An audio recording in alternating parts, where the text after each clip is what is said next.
instead of going and chasing the low-priced market for us, we did just the opposite.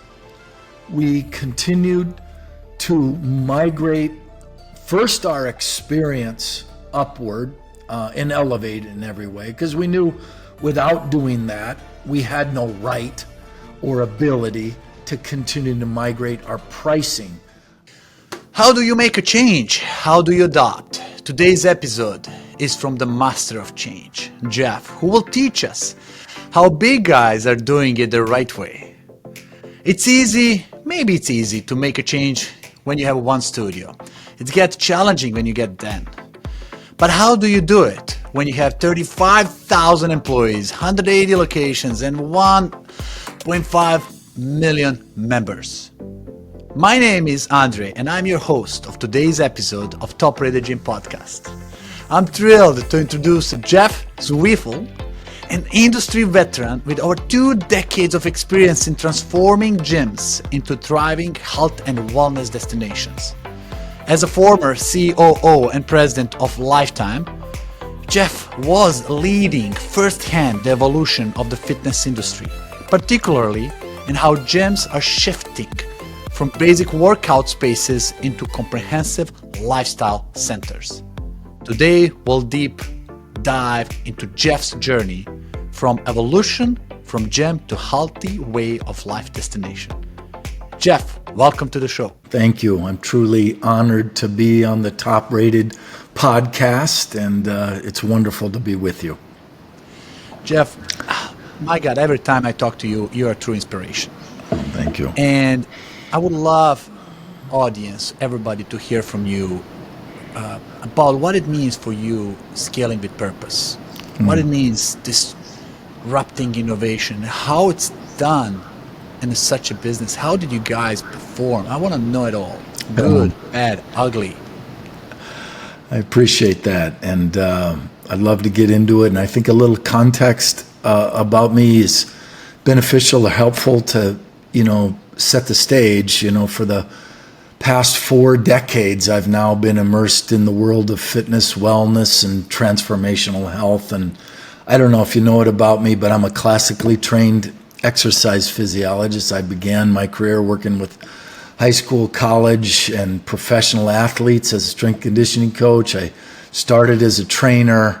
I've done cardiac rehab, orthopedic rehab, prenatal, postpartum, senior programming in a hospital-based fitness environment, and spent a decade with Nordic Track, where I wore many hats, ranging from conducting VO2 max test and EMG testing to serving as vice president of product development. So I've done a lot of different things there, but most of my professional journey, Andre, has been with Lifetime, as we said, as president and COO, and helping transform from a regional gym operator to a national healthy way of life brand. And I'm grateful to Brahm Akrati, our founder, chairman, and CEO, for bringing me into the fold 25 years ago.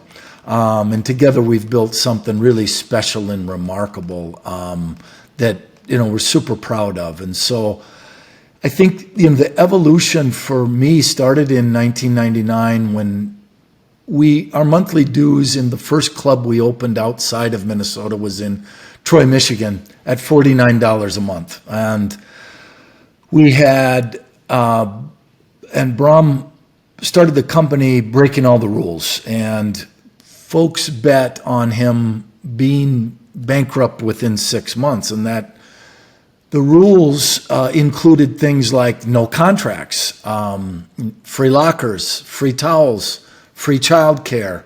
And today, on average, our dues exceed over $200, and members gladly pay it because, we're not just selling access in a transactional way, we're delivering transformation.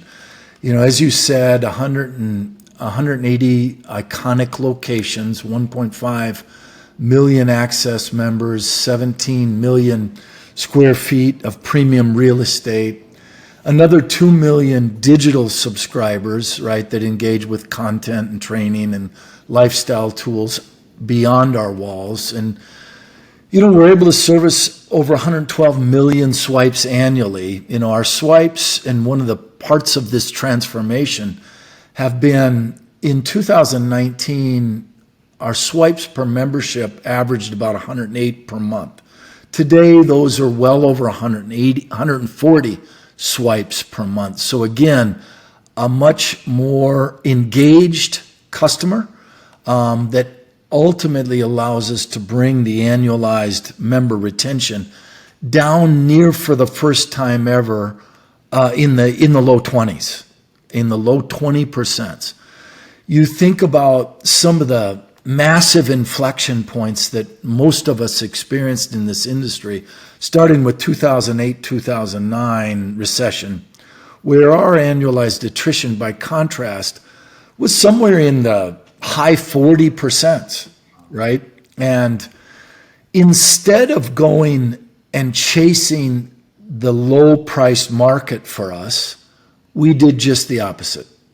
We continued to migrate first our experience upward and elevate in every way, because we knew without doing that, we had no right or ability to continue to migrate our pricing north and further north and further north. So, you know, we started to focus on a couple different things at that time, Andre. One was going from this simple principle of ordinary to extraordinary and creating memorable experiences. We went from thinking about conveniently having all these great amenities under one roof at a great value of $49 a month, to making sure that we had the best people, the best places, and the best programs. Those 3 Ps. You know, another inflection point was around that 2013 to 15 time frame, where we started to see the boutiques and the studios, from Soul to, you know, Orange Theory to Core Power and everyone else, circle the big battleship of Lifetime clubs and begin to peel off our most valuable customer. And each one of those boutiques and studios probably made up, in our composition of our membership structure, somewhere between 300 and 500 of the best member. And we recognized early on that we needed to double down on the programming experience. We needed to make sure it just wasn't available and that we were, you know, offering those kinds of services in Group X and in PT and in Pilates and yoga and cycle, as an example. They needed to be best in class. Our commitment at that time, I initiated a programming revolution in 2014 and 15 that basically rethought everything we did within the programming of our clubs. And the commitment that we made is that they had to be so good that they could potentially become standalone businesses and brands outside the 4 walls of Lifetime. So we rethought everything from the casting of the talent that we brought in, the compensation structure of those performers, as we call them, the program formats from end to end, the music, the technology, the physical plant and layout, all got restructured at that time. All from what was undeniably our company's focus from the onset is what we call MPV, member point of view, to build lifetime value, loyalty, and create a lifestyle destination, not just a gym or a fitness club. Well, I gotta say something here. It's not agile like everybody's recommending. Go a little changes over time, make him so you can consistently innovate. You guys went a radical way. Yeah. Like let's go from the ground up. Let's innovate and that is hard to do it in SOPs, hard to do it across all locations. It's almost like you gotta rewrite everything for just that small department that's still attached to this same organization. Yeah. But somehow you have to have different rules because you're setting up a new standard. Yeah. Yeah, and as you are indicating, it is very challenging because we talk a lot about operating like a franchisee, franchisor, but we're obviously all company-owned locations as Lifetime. We've been public and private twice in my 25 years now, and those are another part of our journey we can touch on. But it's this micro to macro kind of concept. We had an R&D center that is located right by our corporate office that we used for exactly that: testing, piloting, validating concepts, making mistakes, failing fast, and pivoting and adjusting before we tried to go to macro level across the whole enterprise, right? Because it was really crucial to our success that we proved the concepts and made sure that they work. I think, needless to say, our relentless focus on never believing that it was good enough was something that's always fueled the company's motivation to always be innovative. You know as well as I do, your listeners know that the health and fitness industry is rapidly, constantly evolving and changing. And as we've always known, if you're not keeping up and staying ahead of it, you will be dead and obsolete. And so what we started to see in that 2013 to 15 timeframe, the pressure in the mid-price multi-purpose gyms from the high volume, low priced, and the distinguishing of the luxury and everything in between, like so many of the other consumer good categories, getting crucified, just killed, because there wasn't a clear enough value proposition that was distinct between the two ends of the continuum, Andre. So that was one of the initiatives where we just simply pinned our ears back and doubled down and bet on ourselves again on making sure that everything we did there was a distinct value proposition for our customers. And again, that these, with 30 to 50% of our customers using Group X, for example, that were engaged in Group X, inclusive of course in our membership pricing, those had to be amazing attractions and retention tools for our model to be successful. And for us to bring down that high watermark of 2008, 2009 annualized attrition of the high 40s, and historically where we sat in the mid 30% annualized, with no contract, again, Andre. Again, apples and oranges here. A lot of people talk about annual attrition rates, but most of them at least have the first year as a contractual agreement. And we've always done a month, and because we believe that our commitment is delivering the experience. It's like, I want you to buy my gym every month based on the previous month experience. And when Brahm started the company, the founding belief was to create a place where people wanted to be, not they had to be. Yeah. Simple philosophy, but thinking about all the six senses, Andre. Yes. And the club operators and what we teach our general managers and our lead generals is, are they thinking about sight and smell and taste and what they hear, and what they touch? And most importantly, I would say, is the sixth sense of energy. Yes. Because as you know, you can walk into a club and know whether it has the sixth sense of energy, because the energy is what creates the club as a club, the community, the tribe, the connection between the members and the team members.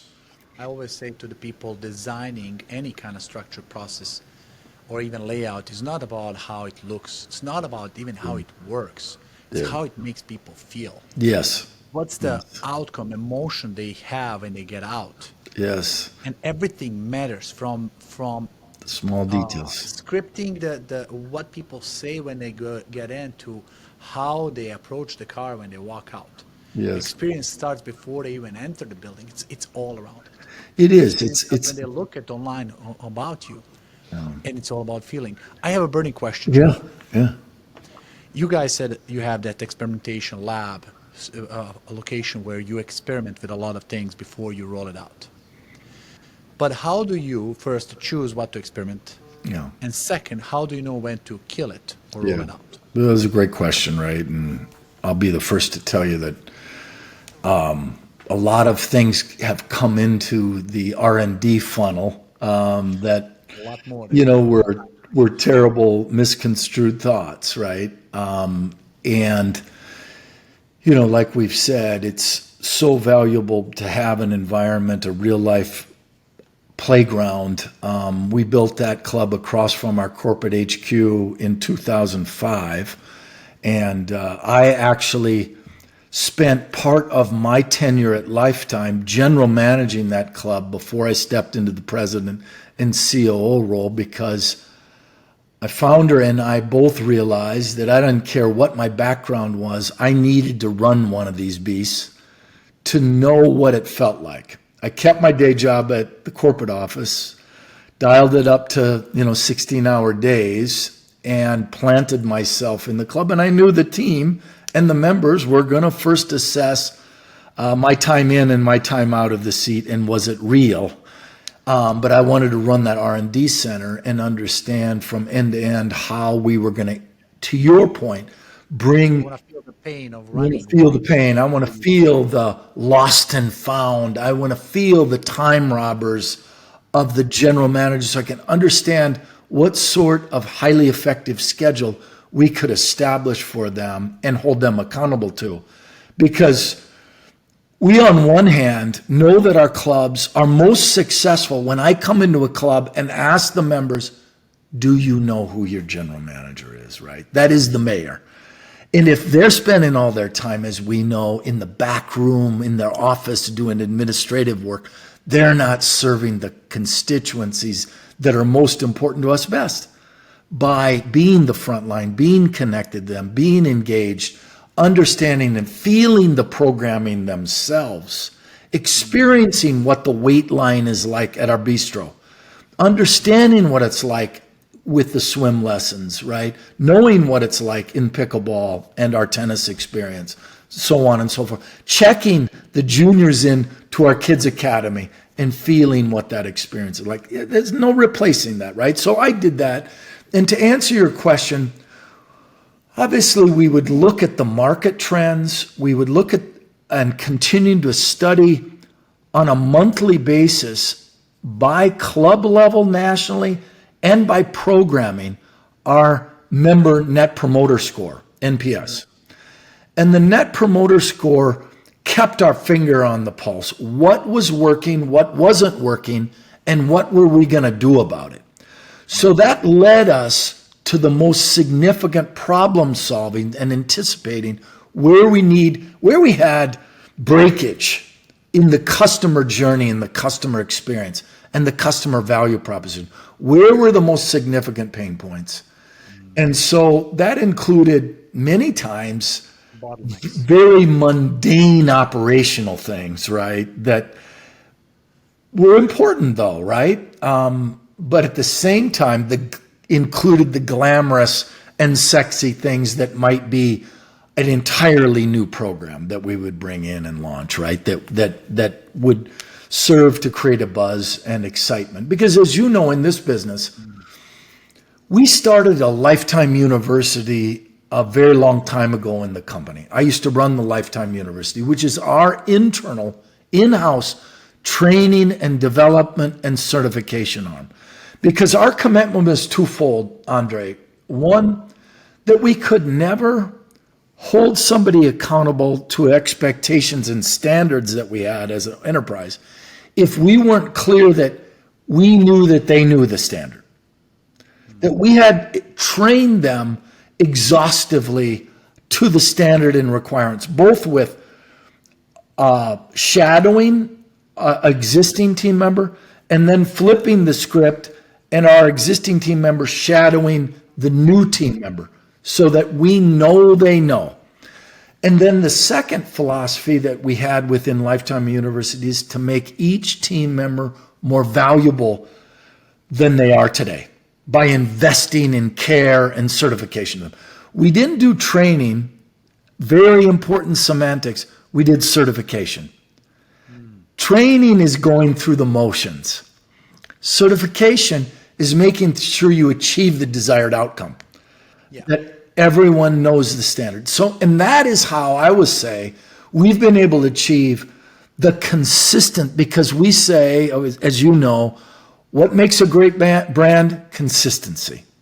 Yes. That might be McDonald's or Chick-fil-A, and your customers know that standard. It might be Four Seasons or Ritz-Carlton, and I know that standard of expectation. But when you go into Scottsdale, Arizona club, or when you go to Westchester, New York, that very consistent branded Lifetime experience will be executed each and every time from end to end. One of our investors, the first time we went public, Andre, asked us a question, what's the one or three things that you do that are making you successful? And Brahm and I were like, well, if it was that easy, any monkey would do it. It's hundreds of things, right? As you opened up with. And that's what creates the deep and wide moat of creating a high barrier to entry in this industry that's a low barrier to entry category. A high barrier to entry in a low barrier to entry category, right? Who doesn't wake up tomorrow and say, I want to open a gym, I want to open a studio, because I love working out. That's right. Well, when you think about the operational complexities of the capital intensive nature of our business, every year we have $800 million of new club growth that fuels the 10 or 12, 8 to 12 new clubs. Each of these clubs are 60, 70, $200 million assets. So they're not small clubs. They're 100 to 200,000 square feet clubs. Like I said, we see 100. They'll see 100,000 swipes a month on average in those clubs. So they're little cities. And then you think about the gestation period from the time you get the permitting and the entitlement with the city to the time the shovel's in the ground, to the time you pre-sale that club, to the time you ramp it to a profitable EBITDA, right? Yeah. And that is a difficult burn rate for most. Then you add on top of that the layers of complexity of the model. The operational complexity. In that club, we've got a kids' academy, not a childcare. So Spanish immersions, gymnastics, parents' night out, right? We've got swim lessons. That's a $50 million business for us, aquatics. We've got our tennis business and our pickleball business. We got our Life Cafe that's about $130, $140 million revenue business. Our Life Spa, which is $140 million annualized top line business. We got our personal training business, about a $350 to $400 million top line business for us right now. So the complexities of those ancillary and in-center businesses, really add to that defensive strategy as well as the offense, as you can appreciate. No, incredible. I gotta give you two thoughts on this one. First one, my mind is going back to how proximity between your corporate and a location is very important. People don't understand that. Elon Musk did the same thing. He put designers of the car in the factory building. Yeah. So when somebody on the floor screaming, I have a problem, this thing doesn't go fly, they can see the designer up there, they can see each other. So because iteration of the speed of the change is rapid, because you go from one job into another city and you make a change and you go back tomorrow to implement it.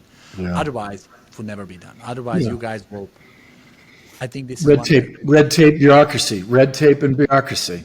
You can have that, right? Yep. I remember reading a book of Elon Musk. He bought a company for solar panels, and it was a problem after the problem after the problem. It was going to bankruptcy.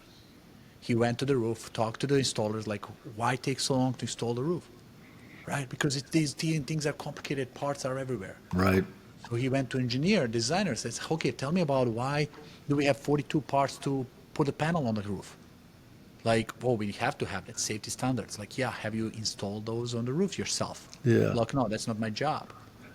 Yep. right? You can't say that unless you are involved. And what you're saying, you're literally acting as a role, like I'm doing it, I'm Right. feeling it, I'm experiencing it, and I have a capacity and power to change it. Yeah, And and I'm how doing and it. how can you be respected if you don't? Candidly, right? How can you ask fundamentally anybody to do anything that you wouldn't do yourself first, right? I think it's the one of the most powerful elements of principle based leadership, right? Yes. So we did a bunch of different things post COVID that I can talk about as well that you're getting into, which is we migrated the power from the corporate HQ to the clubs. The decision-making authority moved from HQ being the boss and deciding with, and eliminating layers of decision-making and deciding that there was only going to be 2 layers with any decision to be made in the company.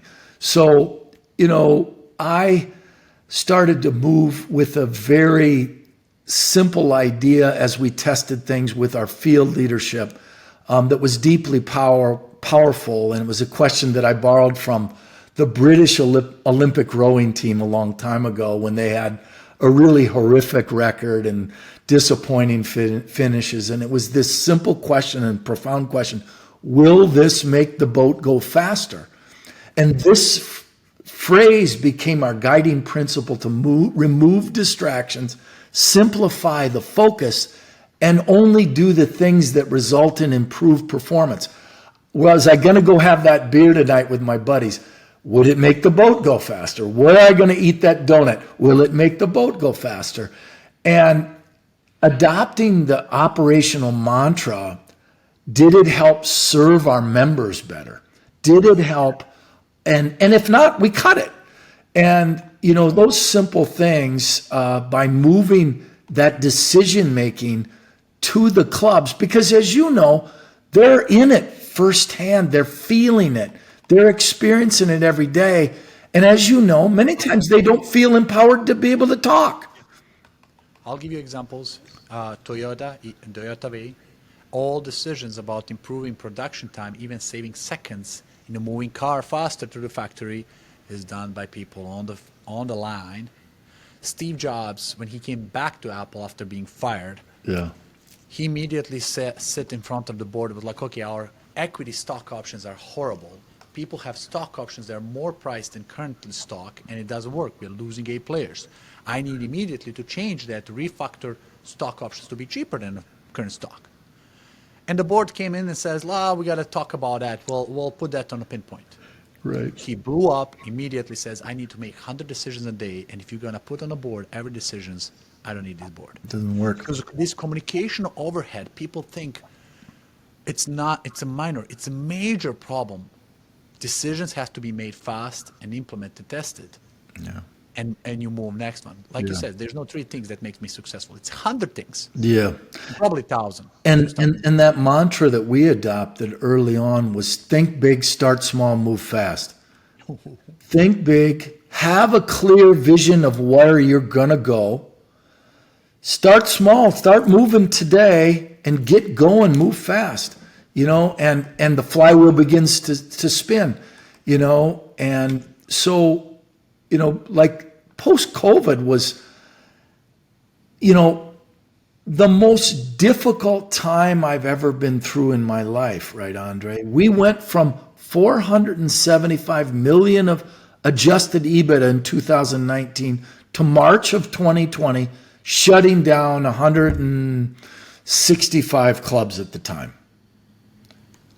And shutting many of them down multiple different times, migrating 36 different state requirements of the COVID protocols, developing a 400-page manual that became coveted by the state health departments as operating protocol, being held in a 200,000 square foot club to the same standard as a 25 or 30,000 square foot club in terms of spacing, right? Yeah.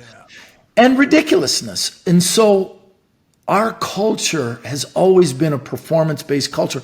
We had to put on the shelf looking at EBITDA entirely because we knew if we didn't bring back three key elements of our business, SSR, subscriptions, swipes, and revenue, we had no chance in hell in surviving. We focused on offense alone. Everybody else was playing defense, cutting costs, shutting down different parts of their amenities. We opened everything. We ran it hard. We opened it all up to bring customers back and drive SSR. And about a year later, we started awakening to contribution margin, EBITDA, and net income. But not until we started to bring back the funnel of life. And you faced the challenge. You went straight on. Like, okay, let's. We're not dying. We are thriving. At the beginning of today's show, you said something that really sparked it. And you said, while everybody is trying to take our market and competition is trying to lower the prices, we went opposite. We went increase the experience, increase the value, and raise the prices. Yeah. And that reminded me on the Steve Wynn of Wynn Hotels in Las Vegas. The guy is now 81 years old, went through pretty much every recession with that in the last 60 years as a business owner. And the last one, when it happens, Las Vegas was dying, 2008 and 9. Yeah. And everybody was scared, flooding Vegas. Employees are scared, like morale went to the down. And all what he did, he went and bought cars for every manager, brand new for everybody. He was like, don't worry, we got this. Yeah. And then he went to high rollers, people who don't care about recession. He went up the market and dominated the industry. Right. Las Vegas. Right. And he created and reestablished what Vegas was relative to entertainment.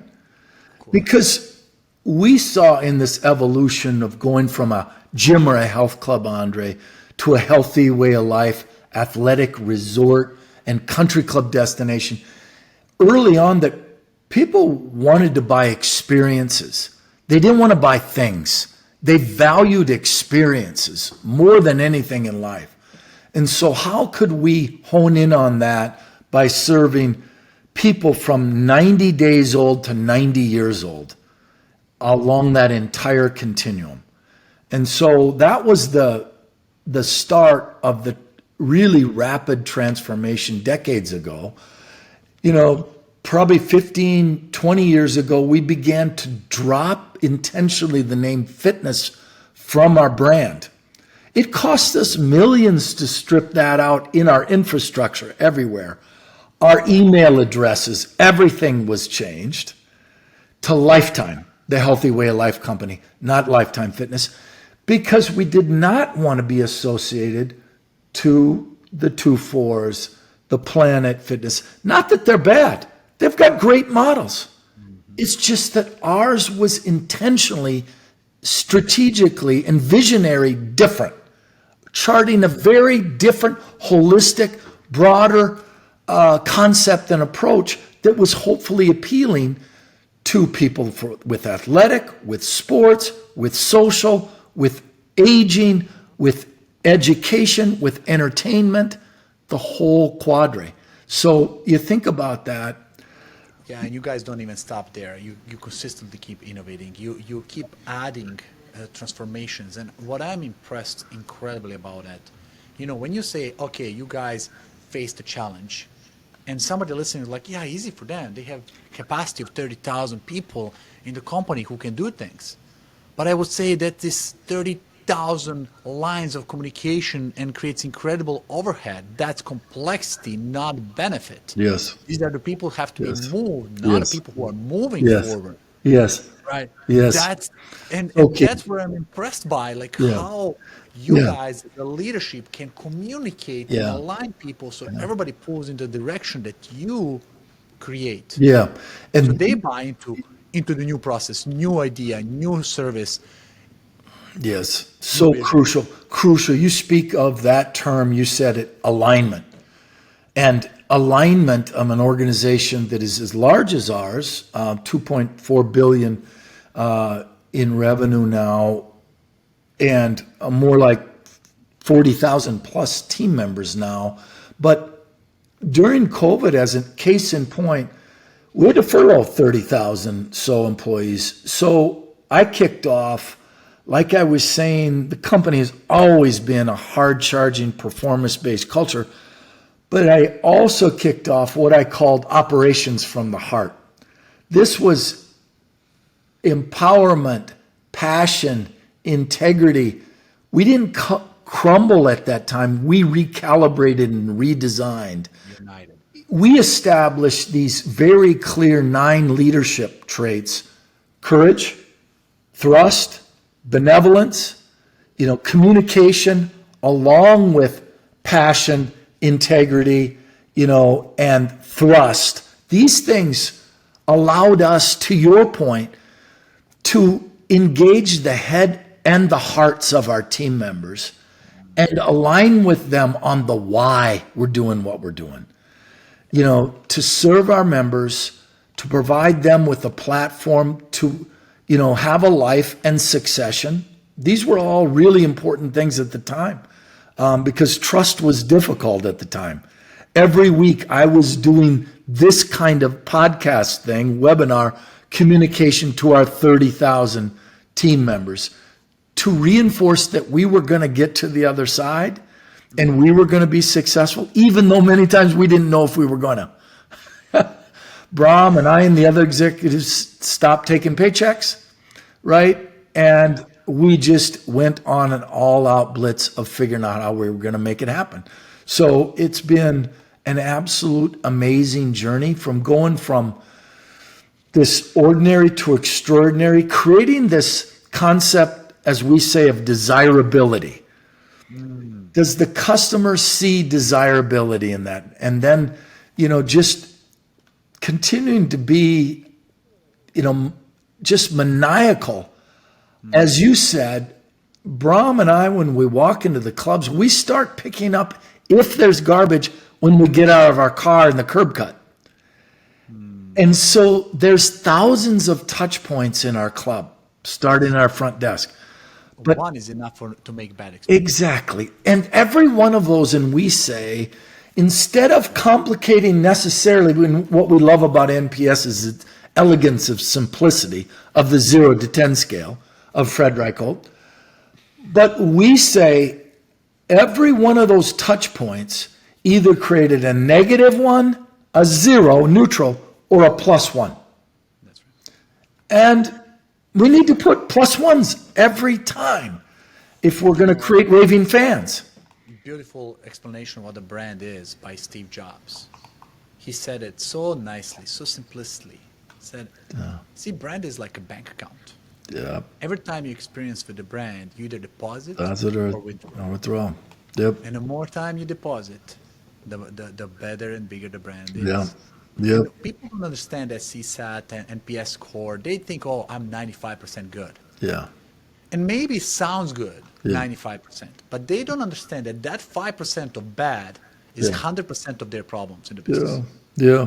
And to your point, we were just crazed about digging into the why. What if we're getting a 0, 1 to 3, or a detractor goes up to 6, right? That's a tough scale. Your detractor all the way from 0 to 6, we're going to understand the basis for that, where those breakpoints are in our operational process, and work tirelessly to figure out how to fix those and address those and change those. Because if they're happening in the R&D center, they're probably happening everywhere else across our platform. And I'll tell you one more thing. Knowing the reputation space, because I live there, is one spoken feedback represent 20 to 200 unspoken. Yes. Then people don't understand when it's really bad, it reaches a Google review. Yes. So my statistics is that when you have people so upset, they go on Google reviews so they can tell everybody else about that. But it takes 80 5-star reviews to eliminate bad effect of one 1-star review. Right. But in order to generate 80, you need times 200. So you're talking about thousands of members have to go to your gym to make up for one bad experience Right. in the public eyes. Right. And that's, So we and can't that, allow that to happen. yeah. And that's one of the things that we were really committed and passionate about since the start of the company was to protect the mothership brand. Yeah. The brand was everything. And that, hey, you got to worry about a lot of other things, but anything that was going to be a detractor of the brand, that was a deal breaker, And so, for example, probably 7, 8, 10 years ago, you hear this click to cancel thing right now that's come up through HFA Yes, and other things. mandating as a requirement. So we did a month-to-month cancellation, but one of the points of friction with 30 to 40%, sometimes higher in our mature markets, of our new member ads in mature markets were former members, right? Mm-hmm. So when they canceled on the second or the first or the third of the month, they would have to pay that stub period of that entire month and the next month. That was a lot of revenue for us, but it was a pain point for our customer. We changed it to rolling 30. Rolling 30. It was better for the customer. Yeah. We used to make it hard for them to cancel. We'd come in with a certified letter, stuff like that. They can cancel on email now. You have to continue to evolve with the customer expectations on. And one of the things that we learned was we had to continue to invest even before COVID. And of course, COVID required a very rapid adaptation for us in our omni ecosystem. Our physical plant was far superior experience to our digital and virtual experience prior to COVID. And it remained that way for a while. We had under-invested so significantly in our digital and virtual experience to make it on par with our physical experience. We had to over-invest there for a decade to catch back up with the pain that we created. And now it's in an amazing spot. It's incredible because you got to balance always between opening new location, new studios, investing into infrastructure, and amplifying existing experience. Yes. Because that's like built to last. Yes. I want to invest in the future. Yes. We got to consistently innovate. Yes. And talking about innovation, you speak about experience first, right? From gyms to luxury, athletic, country club resort. Yeah. Like a luxury brand without having to pay luxury price. Yeah. And that makes people really feel like, oh my God, this is not a gym, this is my escape. Becomes their country club. It comes their country club, but less expensive and more value. Exactly. It's their escape because they'll spend a couple hours on the pool deck. They'll spend an hour in the spa. They'll spend a couple hours working out while their children in our academy or our parents' night out, right? It becomes that destination and that one-stop shop solution that addresses the health and fitness needs of the entire family, and so that is the differentiator, but it has also provided us this platform and the right, and I would say responsibility, Andre, for us to also to extend into things like our nutritional supplement line. I started in year 2000, our Miura longevity and performance and anti-aging business.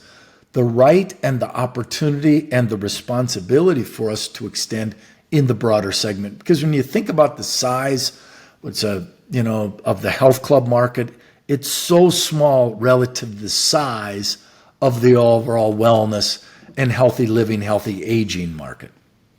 Question for you. You've been in industry for your whole life, last 4 decades from different angles.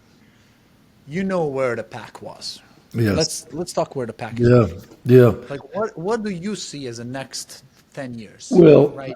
I'll start with one example that we evolved to rapidly post-COVID because we could. We were unhinged from all the chains and, you think about the analogy of the elephant with the string tied around its leg to the tree.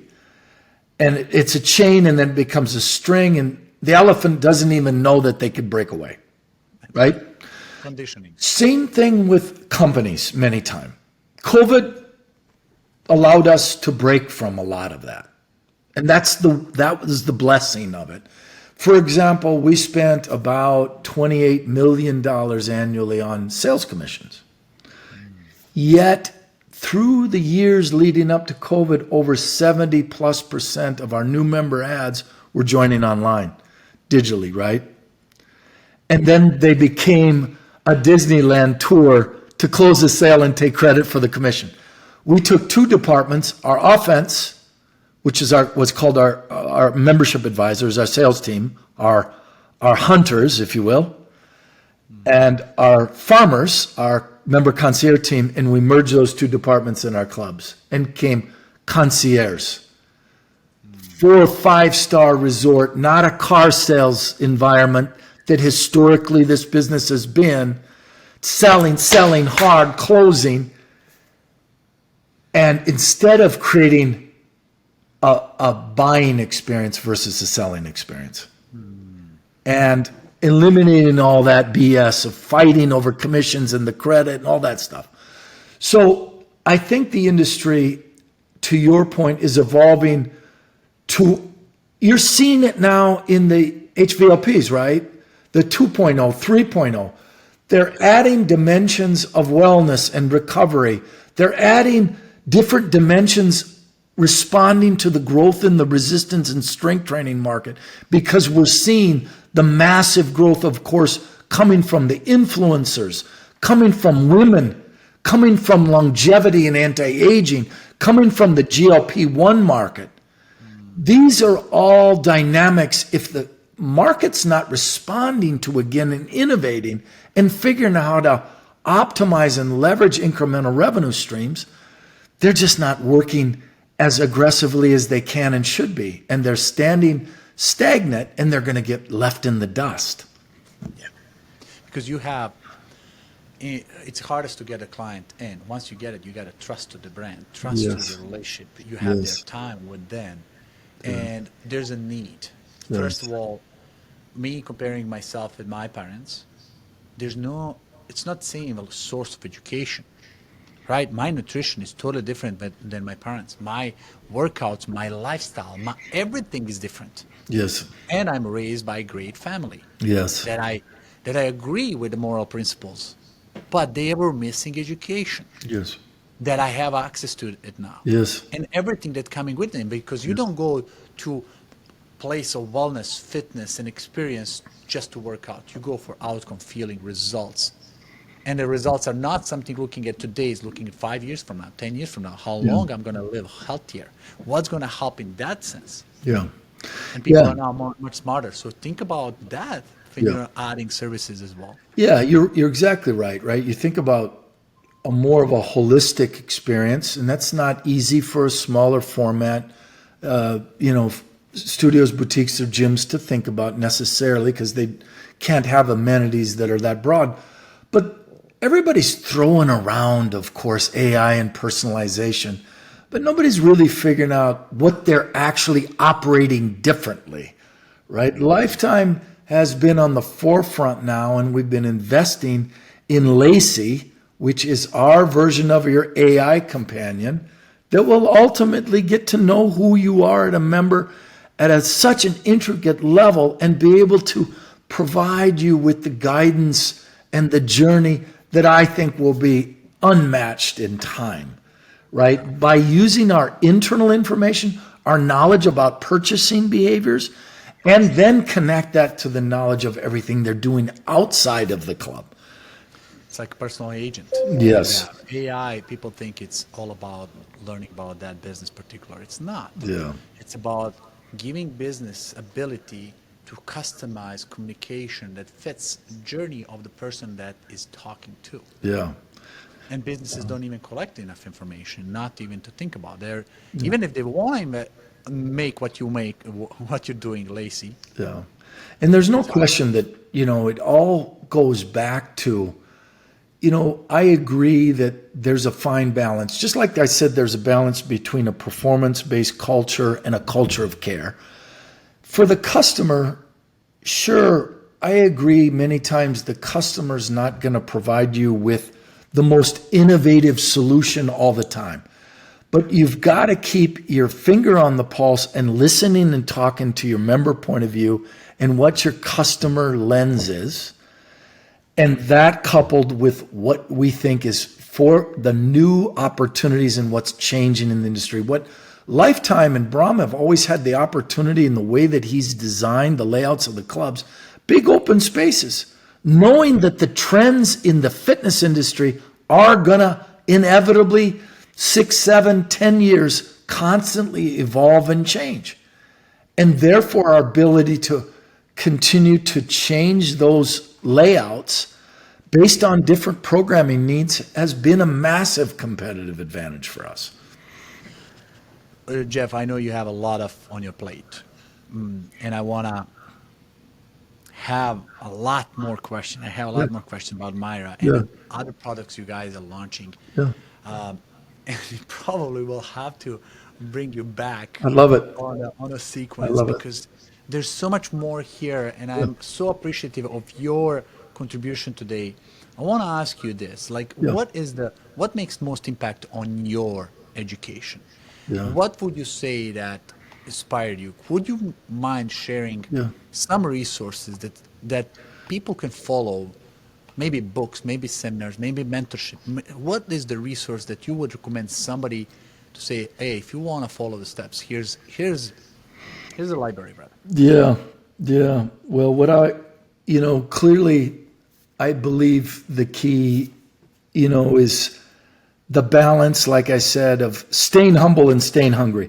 I mean, you don't have to be the smartest person in the room, but you've got to be hungry and willing to do the work and consistent with it, as any great athlete like a Tom Brady will tell you, right? Is not always the most talented, but certainly the one that's willing to do the work.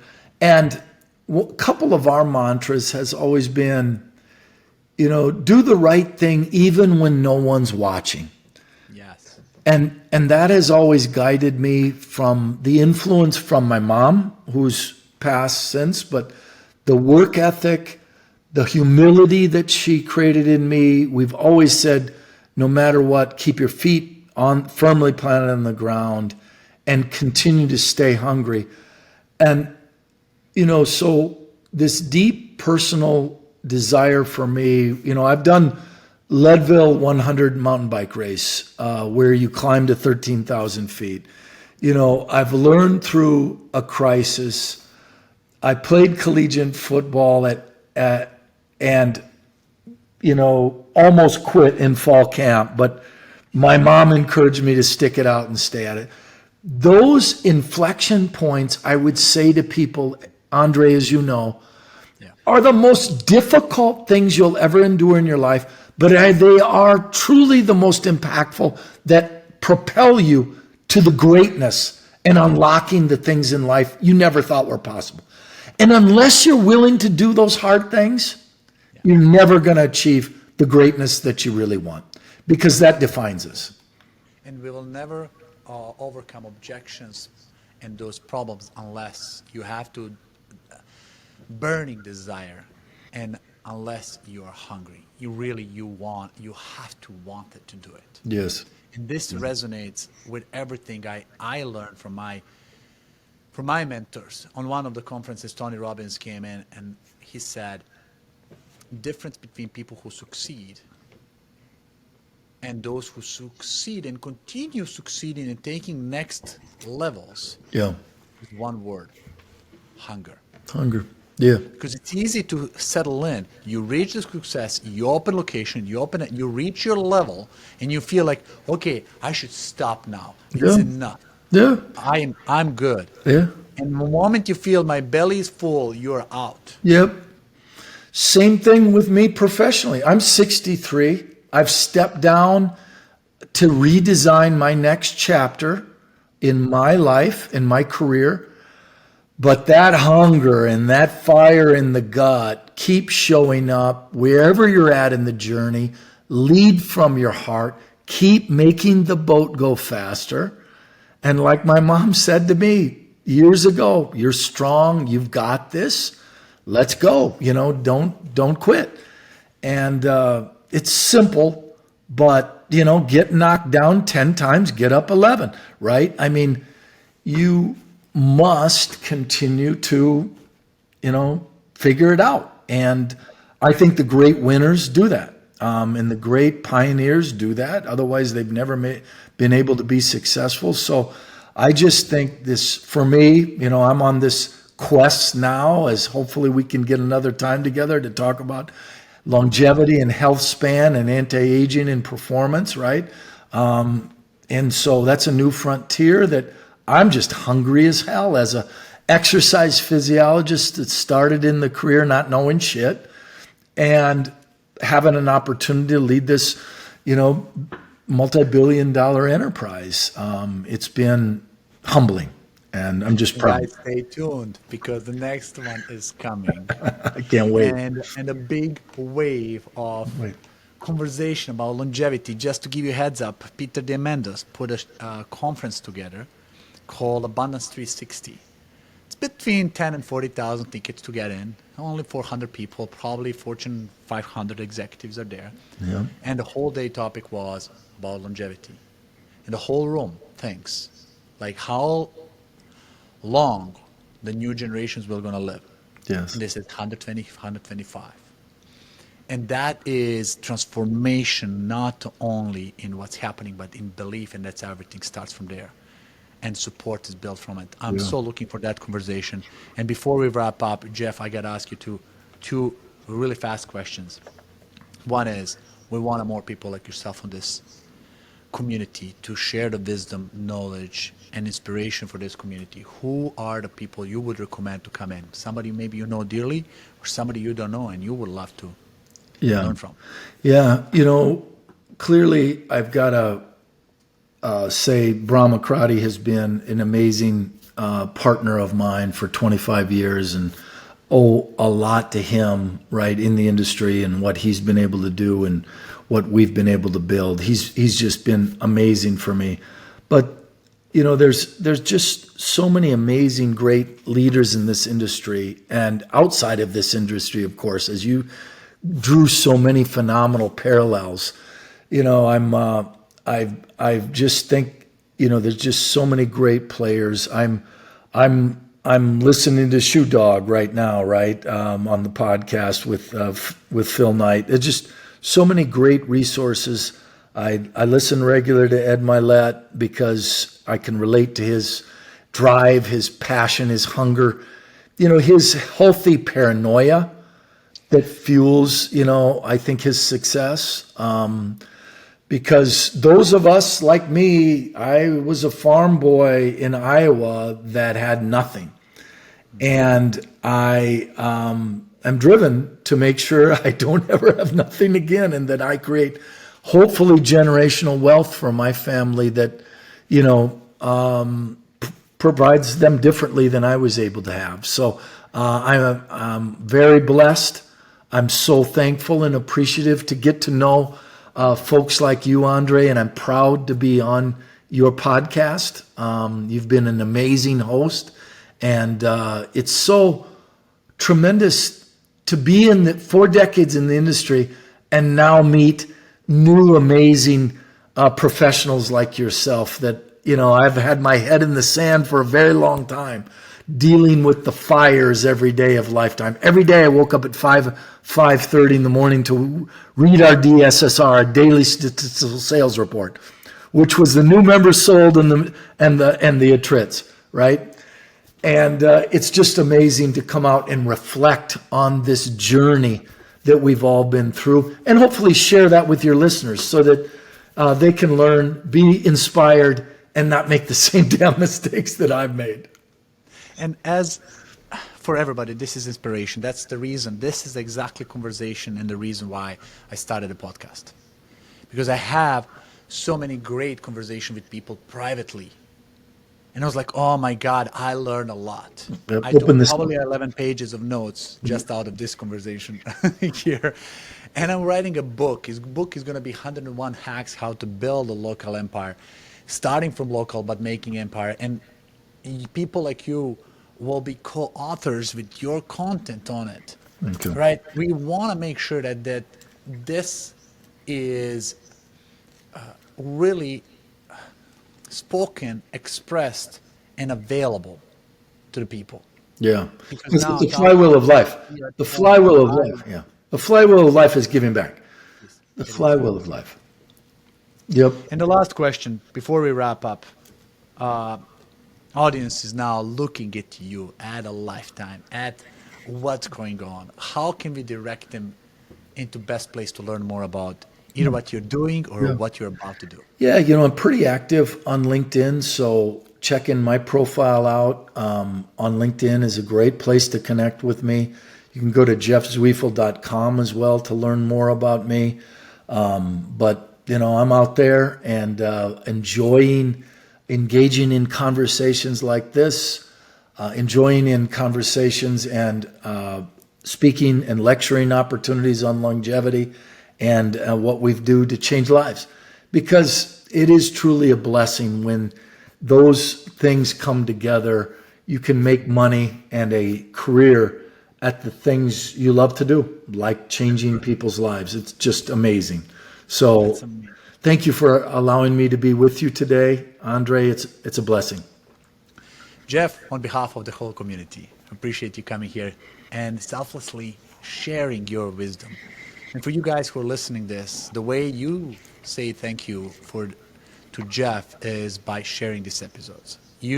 People, you're thinking about them who are struggling, or who are making excuses, who have trouble. Maybe this will change their life. Maybe this will inspire them. Maybe this will change not only their lives, but the lives of the people they will touch. We are all here with one goal, to really amplify lifestyle of the people that we are touching and working with. And everything we do is pushing forward to that outcome. Jeff, you're an incredible soul. Thank you. We're so blessed to have you today. Thank you, sir. If you are a gym owner looking to become a top-rated gym in your area, visit topratedgym.com and grab our free 30-day reputation boost. That's topratedgym.com. I'll add it to the show notes for you. Don't forget to share this with your friends. Stay strong, stay motivated, and keep pushing your gym to the top. Until next time, this is Andre signing off.